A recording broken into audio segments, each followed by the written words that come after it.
Hello, everybody. Welcome to the Nitty Gritty Dirt Show preview show. I am Vince Russo. I am here with the great Billi Bhatti. Billy, what is going on, my friend? Big cheer. Is that pop for me? Big pop for you, Billy. Billy, I got breaking news for you, bro. Go on. You usually have the news, but this time I'm going to beat you to the punch. Okay. It's been announced. I can't believe I don't have a damn drum roll on this. Damn it. It's been announced. 2020 Wrestling Observer Booker of the Year. Tony Khan.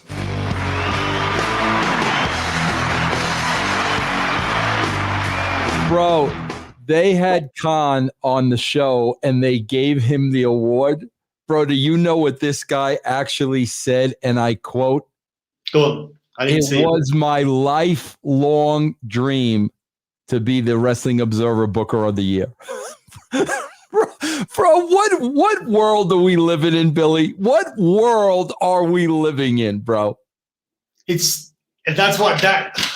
even know what to say about it. It's just Bro, do you know I never won Booker of the Year? Bro, it's funny because when me and Ed were writing that great television, Vince McMahon won Booker of the Year, but yet a couple of years later, Paul Heyman wins Booker of the Year, not Vince McMahon. So, bro, it just makes me crack up because this guy calls himself a journalist. I'm not biased. I'm not this. Bro, if you watch AEW and Tony Khan is the Booker of the Year, I am not kidding you, Billy. I swear to God, I am not kidding you. I know that Austin could book a better show. And I am being dead serious. I think if you gave, I'm telling you, bro, I think if you told Austin to book 4 weeks of AEW, it would be 10 times better than what Tony Khan does. Yeah, Austin can't watch that show. He can't watch AEW. He doesn't sit through. He gets up to do something else. I mean, if you look at the amount of, as I always go back to, the amount of things on TV, plus he's got his console, his computers, plus he's got games to play with people online. At the moment, before the show was showing Vince around this new place, which badly needs to be decorated this week. He's currently on our old arcade systems that we used to play with. In the old arcades, we used to put like 20, 25 cents in or whatever for a game. He's playing one of those. But even that, like I used to play that WrestleFest game for hours. I used to beg for if my mum gave me £5 and I could have what's the maths, 20 goes on that, that would be me happy for the whole day. He is already gone, and he's not just. I don't think he's just got the attention deficit disorder. I think all kids have that a lot more than we did. He's already played like 50 games because he played WrestleFest. He had 2 fights on it. He got bored. He moved on to Mario. He did 1 level, bored. He did 2 races of Mario Kart, bored. This is what you're booking for, and kids ain't going to sit through a 20-minute match where they already know the winner at the end, and you know the winner of every single match on AEW. It's dated. The product is, I would even say, 40 years out of date. It's 40 years out of date. But do you think now that the news is out that Tony Khan is the Booker of the Year, do you think Austin will start watching the show? Yeah. I think maybe the Jags and Fulham fans will start watching the show. Oh my God, bro. Hey, Billy, I got to tell you something. I want to start with this. Bro, I swear to God, I could not believe, this is twofold. I could not believe that Drew was not on Raw Monday night after what happened in an Elimination Chamber. In my opinion, they made him look like a freaking wuss sitting home, licking his wounds. I guess he's not as tough as I thought he was. But then, Billy, to add insult to injury, I read that the dude was there at the tapings. Bro, you've got to, Billy, you've got to make some sense out of this for me, how they didn't protect Drew on Monday night and the freaking guy was there. Can you explain that to me, bro? I can't explain it as fact, but I mean that's the thing. I saw a lot of Dave's reporting this week as to like why they did this and why they did that. Like he was reporting loads of stuff as fact in terms of Bad Bunny's going to be involved in Drew winning the title back. That's not right. He was talking about why Drew wasn't used on TV. That was a pure guess. The reason for it has to be that the way it was kept off is because they're trying to just get through from Lashley to Miz to do Lashley and McIntyre. And obviously, if he's there, he has to cause chaos and beat everybody up and have his entitlement to the next shot. It's the same situation that AEW are in, where Moxley didn't do anything the week after he lost. But the fact is, it's the same thing. But the thing is that you can't with Moxley. It's different because I think that was worse because Moxley's not the next champion. With Drew, it's a case of that at WrestleMania he's getting it back, or I know at WrestleMania he's getting it back. So at this moment in time, where the rematch is coming down the line. There will be some altercation involved with Drew and Lashley, who really cost him the belt. They're trying to remove Miz out of the picture because they don't want Drew to get revenge on Miz. I'm sure there will be some kind of squash match between now and WrestleMania, but they don't want the focus to be on Miz. They want to move on to Lashley and McIntyre. So that's why McIntyre will be left off TV. But they have a reason for AEW to keep Ambrose off the very next week when you have no plans whatsoever to get it back onto him. He is a sacrifice. He can be sacrificed at that point where he's not winning it back. So he can come straight on and get his revenge. Wait a minute. Hold on. Are you questioning the Booker of the Year? Are you questioning the Booker of the Year, keeping Moxley? How many people are even in the category of Booker of the Year? Like, it's only Bruce and Tony, isn't it? Oh, bro, there was a poll with all these Japanese guys. Like, bro, I had no idea who these people were or what they were booking. There were Japanese guys on there. Like, bro, what the heck, man? I got 2 ideas on TV this year. Am I a booker? Did I book something? Yeah, no, exactly, bro. Right? Why wasn't your name in the running, bro? Like, what's the cutoff point? Like, how many things do you need to do? I don't think the booking of that show is the problem. And do you remember that when Cody Rhodes said they weren't going to bloat the company out with ex-WWE guys? Right. Yep. Right, but then did they not sign like the Big Show this week to do something as well? Well, bro, they also said this was going to be a sports athletic competition with wins and losses. And now they have exploding barbed wire death matches, bro. Like, so, but this is the Booker of the Year, bro. Hey, bro, listen, bro, I'm a big Drew fan. Okay. I'm also a big Lashley fan, man. I got to work with Bobby. I really like the guy. Billy, it's this simple as far as I'm concerned. You know what they did at the end of the Elimination Chamber? Yeah. Bro, that's all they had to do with Drew after Lashley beat Strowman. The same exact thing. All they had to do was the same exact thing. Drew gets his revenge. We got a cliffhanger for next week, and now we're even Steven. That's all they had to do, bro. That's it. I actually disagree with you because I think he could have done something to Miz and Lashley could have powdered.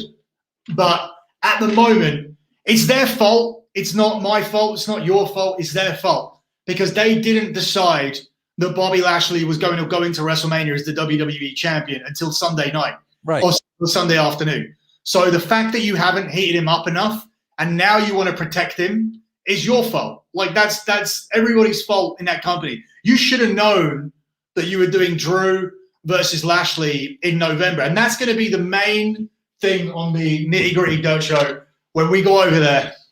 Nitty Gritty Dirt Show Blackboard, bro. I like that, man. Let me give that some applause, Billy. Hold on. Bro, how cool is freaking Billy? Listen, everybody knows I want to be Billy. I live vicariously through Billy. The hair. Bro, listen. Billy sent me pictures of his ex-wife, not dirty pictures, beautiful, modeling pictures. Now the guy's entire wall in his house is a blackboard. And not the entire wall, because the rest of the wall, they are white.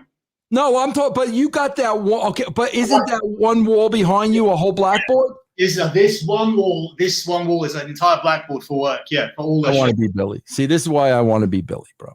But I Billy, thought the slogan of the show is where the pros are pros, and I see one guy doing his show in bed.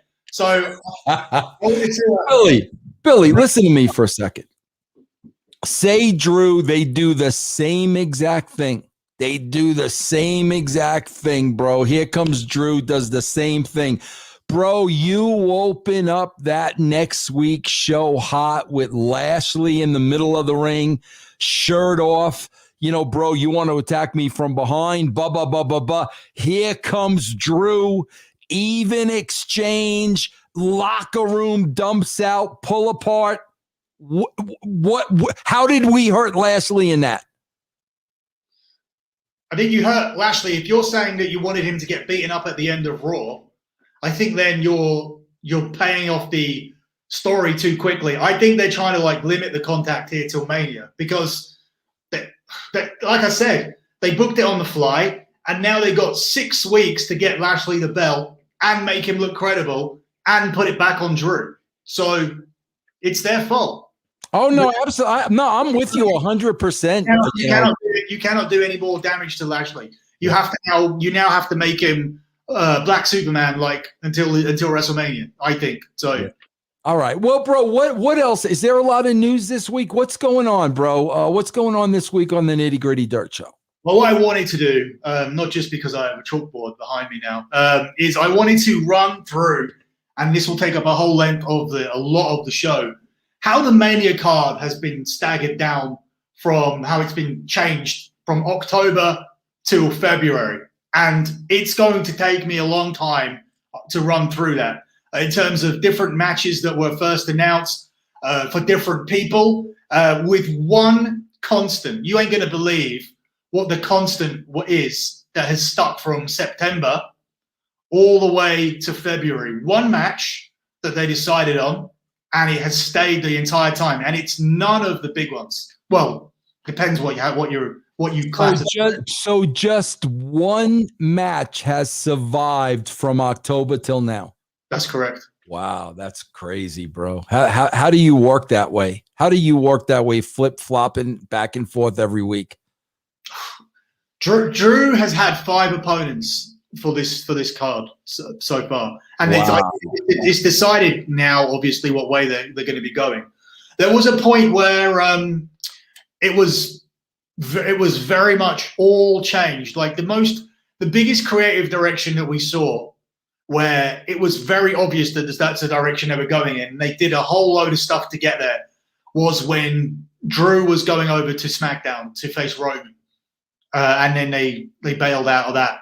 And I think that was the most surprising one, because they had done everything for it. But yeah, I mean, I'll work backwards, I'll work chronologically from October up to now and run through it. And that's not just Drew McIntyre. That's Roman. That's Charlotte. That's everybody with one constant, one match they decided that has still survived. So, bro, are you saying they're pretty set with a card now? Would you be able to? Okay, so they're pretty set. So you could talk about that too on the Nitty Gritty Dirt Show. Yeah, well, when I run through the chronological order of the card, I will land on the card now. Yeah. Okay.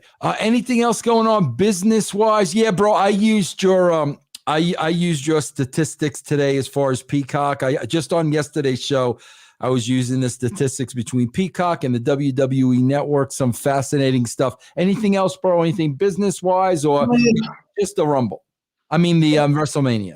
No, well, I mean, I can talk about it now, but we did a whole. I mean, you guys would need to go and listen to last week's show for the Peacock breakdown. But just to re-add to that, if you did, there are now issues with the migration process, and between the technological guys, they don't know how they're going to migrate.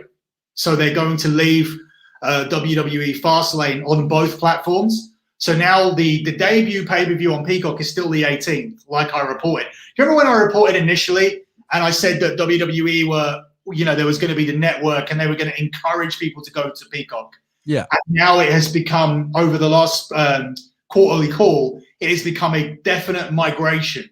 That was the key difference, right? But they don't know how they're going to execute the migration, and they don't have it in place right now. So the Fastlane pay-per-view will air on the WWE Network and Peacock with migration encouragement, but not an actual system in place to do it. So the first exclusive pay-per-view, which you already saw this week, is going to be WrestleMania. So you saw them this week hamming up Peacock, talking about WrestleMania, but Fastlane is just going to be there as a test run. They also don't know if a live event will lag on Peacock or whatnot, and they cannot have a laggy WrestleMania with millions of complaints. So Fastlane is just on there as a guinea pig run. Plus, they don't know how to migrate 1.1 million customers. They actually don't know how to do it. So, Billy, let me ask you this. Let's give him a little bonus here on the preview show. Billy, yesterday, the news came out about the Biden report about the Prince of Saudi and the death of the journalist. And, the Biden, they did a investigation, and now all things are pointing towards the prince of being behind the death of that journalism, the murder of that journalist. Bro, do you think this affects the WWE deal in any way, shape, or form? Nah, because they already didn't pull out the month of. If you remember, he was killed 3 weeks, I believe, before. Yeah, but at that point, bro, it was all speculation that the prince was behind it. Now the Biden administration is saying he was indeed behind it, bro. The company line that was put out is still valid, and they distanced themselves from the prince, etc., by saying, it's not our business here to get involved with politics. They said our business is to bring happiness to all of our fans wherever they are. We're all about the fans. We have fans here, and that's all we care about. So they are going to distance themselves from that situation because we know that they're getting a load of money, and they're not going to get that money if they don't turn up. And they do have an alibi. Their alibi is going to be, it's not about him. This country should not suffer because of what he did. They've already said it. So that narrative will not change. It's clever and it's manipulative at the same time, but you cannot categorically say to them, you're lying, you're greedy. Like, you can't, because they'll just fire back with, we got fans over there. Like, what did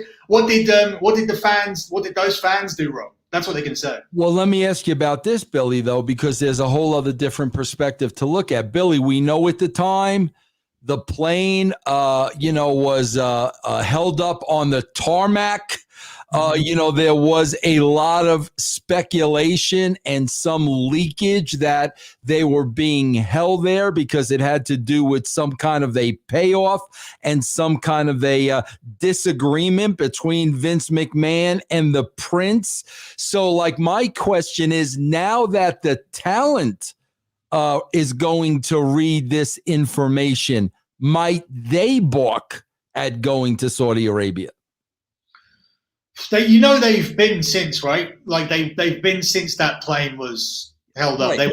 They went in the start of 2020 where Goldberg won the belt. Yes. There was some people that didn't go on that show.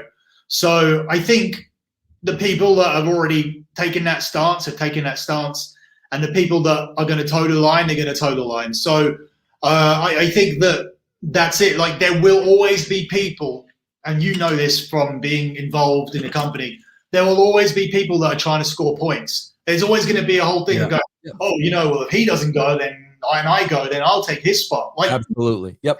It's that's the way it is. Like, it's you just suck it up and go, and that it can't hurt your career to be there. So, but it can hurt your career to not be there. Hey, Billy, smarten me up on this, bro. Bro, what soccer club does Khan own? Which one? Fulham. And they're like kind of on the borderline of being sent down a division. Like, what's the story with them, bro? Yeah, they're doing a lot better now. Because the teams below them are way, way out of it. So they're looking like they're trying to get into 17th spot out of 20 teams. Because if they get into 17th spot, they survive. I'll bring it up for you here. 17 out of only 3 get eliminated? Yeah, 3 get eliminated. I see it. Okay. They're there, 18. Yeah, wow. So they're at the brink. They're at the brink, but they were bottom. Like, so they have improved. But the thing is, I don't know if you can see this, but it's a weird league this year where you have teams like Liverpool, who should never be that low. Look where Arsenal are, Tottenham. These are household teams, and it's like very odd. So they're highlighted there. There's Fulham in 18. Yeah. Wow.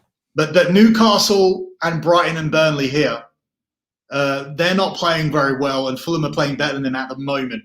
These 2 teams down here, they are gone. They are not going to improve. Yeah. So it's 1 spot between like 4 teams. What happens here is you go down to the league below, and the 3 teams who are top 3 in that league will come up. Well, 2 will, and then the teams in 3rd, 4th, 5th, and 6th will play like a mini playoff for 1 spot. So it happens a lot of the time where the team that finished 3rd in the league below, they don't go up because they're so emotionally scarred by not automatically finishing 2nd. When they go through to the playoffs, they sometimes play really badly, and the 5th or 6th team will end up getting the promotion. But that's neither like here nor there. Fulham's task is to finish 17th out of 20. Wow. All right, Billy, tell everybody what's going on lock betting, because we're about to go into a new month in Patreon. We got podcast on a poll. We got the dirty sheets. Let everybody know what's going on, man. Lockbetting.com. I always undersell it and say, first of all, let me say this. Let me say this before you get into lock betting. Disco, I did the shows with Disco yesterday, and bro, Disco confirmed that Billy and lock betting has been making him a ton of money, like especially bro in tennis. Like Disco said, you guys are almost like undefeated in freaking tennis. So we were talking about lock betting yesterday, bro. I didn't even know he was on the tennis pack. I didn't know he was a. Then I need to speak to him because he should be in the chat group where they get in place. But he hasn't told me that he is, unless he's doing it under a fake name. So yeah, I mean, that is right. We destroyed the tennis. And I was always say to people, if it's like the 20th or whatever, then sign up later on in the month. Well, on Sunday night, I think we ended up going 50. Was it Monday night? We ended up going 15-1 in the end. Oh my God! We're normally aiming in that kind of night for 10-6 or something like that. But here it is. Like, you can, I don't know if you can see. Wait, is that 15-1 in all overall sports, or is that just basketball? That's one night of basketball. Look at this. That is insane, bro. That is sick. I couldn't believe it myself. Like, when it was holy crap, man! I'll bring it closer. What was the one game you lost? The top one, the 76ers money line against. Holy shit! That is incredible, bro. 15-1. Yeah, 15-1 on the 21st of Feb. So I always say to people, wait. If it's the 21st of Feb, you should wait. But Jesus, like 15-1. Like that's like us playing at like half units. So that's a 14 differential. That's like £700, £700, sorry, which is $1,000 in one night. Jeez, that's incredible, bro. Yeah. So I mean, it costs. I mean, that package, the top package, is $125 a month. You would have made $900 in a day. So yeah. Sometimes that can happen, but obviously these are the kind of nights that add to the months. So we're aiming to win 20 to 22 days a month, and that's enough to us to make a substantial profit, because the losing days, they don't go 1-15. We can have days where we go 10-4 or 8-4 or 15-1. If we lose, we may go like 7-8 or like 6-8, something like that, and we'll lose like, you know, 50 pounds, 60, 70 pounds maybe. But yeah, like when we win, like we tend to win quite a few nights like that through the course of the month. So yeah, you can get back involved on the 1st of March. We've had a crazy month. We landed 6 futures out of 9 in a tennis, and futures means picking stuff to happen at the start of the tournament, and that included both the winners of the Australian Open, men's and women's, and that included taking another 50 on Djokovic when he was supposed to have an injury, and it looked like he was gonna pull out of the tournament. So the bookies moved him to 5-1, and I said, look, if Djokovic gets past the player he's playing tonight, which is Raonic of Canada, I said, then he's got 2 days to recover. He can beat Raonic with one leg and one arm and a blindfold. And he did beat Raonic. So, and that changed the whole odds, because as soon as he recovered from that injury, it's back to the normal Djokovic, which it was. He played better than ever. So yeah, this goes right. Like I was talking about yesterday, bro. I guess there was some kind of women's match or something where, I don't know, somebody got something kabuki-ish happened, and then they called it a push, but Disco really should have won. Something happened with some women's match yesterday in tennis, whether it was a disqualification or something happened. You know what I'm talking about? No, I don't. I didn't play women's tennis yesterday, but like, okay. I'm not sure if he's talking maybe about the Australian Open. That only really finished on the weekend. So last weekend just gone. There was something going on yesterday because he was on his phone the whole time during the freaking show, because he something with betting, bro. Well, he'll gamble on my stuff and he'll gamble on his own stuff. Like, he gambles a lot more units than I would recommend. But you know, some guys do that. They'll use my service to build up their bankroll, and then they can just have fun. Like, if you don't need money, then you can have your like fun money. And I think he doesn't need to win. He's comfortable enough. He doesn't need to win, so he can have some fun with his own stuff. It's like he may need to win once he gets fired from the brand, bro, and you know the pay stop's coming in. You know what I mean, bro? And that could be right around the corner, Billy. Does he need to stop doing his shows from bet? Yeah. All right, bro. What about a podcast on a poll, bro? I know Patreon's up and running. Let's talk about that a little bit, man. Yeah, so the Patreon is podcastonapoll.com. There are, depending on how you look at it, I think it's a bonus show to watch the videos. So we have the 4 videos out from all the shows we've done. Plus it comes out like a week early as well. So you can listen to the show a week early and look at the video a week early. And then we also have the 4 bonus shows. I'll be dropping the Vader show over the weekend. So we have exclusive shows looking at Linda McMahon. We have an exclusive show talking about the Warrior, Psycho Sid, and Vader as well. Listen, I was going to ask you, can you put me, I should ask you off the air, but I'll ask you now. Could you put me in touch with Stevie Richards to do 10 minutes for Podcast on a Poll? Absolutely. I want to talk about the atmosphere of the day the ECW guys came in and took over the Raw at the end of February. Oh, yeah, no, absolutely. Because he's the first guy you see. He comes out, the Blue World Order come out first, and Lawler's there going, what is this crap? And I just want to know what the inside stuff was in terms of, was Lawler actually in favor of this and playing along? And because Lawler was playing a heel who was doing a work shoot against the ECW guys, but then he went and worked for the company. He did a match over there, didn't he?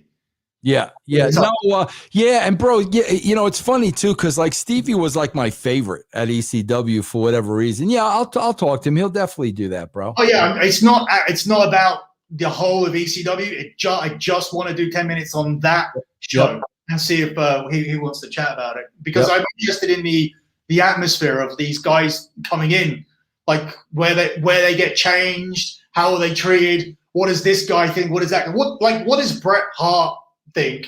Bret Hart think of an ECW coming? It's fascinating to me. It might not be to anyone else, but it is to me too. I hear you, bro. I hear you. What else? So the show we have out at the moment for February, as I said last week, Vince Russo is just a few weeks away or days away from becoming the head writer, but also even less days away from possibly being fired. So we'll talk about how that comes about, how we get to that, because the month of February is pivotal, because at this time he's working as a producer. He's still doing his Raw magazine, which is obviously the prelude to the Attitude Era. We've got situation there with Shaw losing his smile. We've got Final Four. Bret's character's completely changing. There's loads of stuff going on in February 1997, and they're still losing the ratings. So they are still throwing a lot of shit to the wall without any kind of definitive direction, which obviously comes in later, where we set up the USA versus Canada, which is a definitive direction the company go in after WrestleMania. But we'll talk about what's going on in February 97, and all the back episodes you can go listen to as well. TheDirtySheets.com is where I put all of my news, and then me and Vince will break down all of that information here on the Nitty Gritty Dirt Show. And Austin's Instagram is @Austin'sToys. I've been talking a lot about Austin this week and his reviews of Raw, bro. Should we go see what he's doing? Like, I want to maybe he's on his thing. Yeah, I've been talking a lot about Austin's gotten a lot of publicity this week on the shows, bro. He's on his. You may see this on Austin's Toys. You might run through the games.